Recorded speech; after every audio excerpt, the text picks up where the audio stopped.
Psychologists have identified three things, three pillars of achievement that really matter. And one, as you might guess, is somebody's intelligence.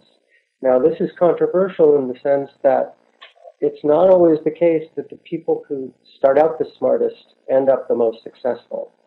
There's famous studies of kids who are early gifted who don't fulfill the promise that they seem to have.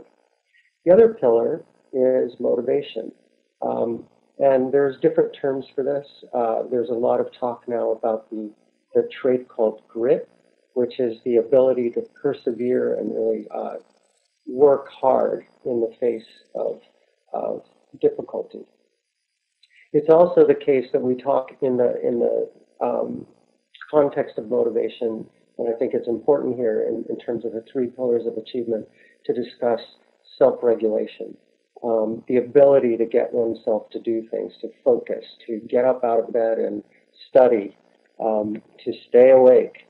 All of these things fall under the same, under the rubric of motivation, and they're all important in producing high achievement.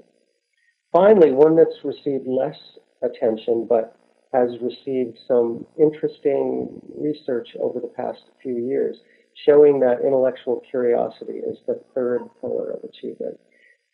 Intellectual curiosity is so important that you can make up for a deficit in intelligence if you're both motivated and intellectually curious. And I think those two things often go together. When I feel particularly curious about something, I'll find that I'm more motivated to study it.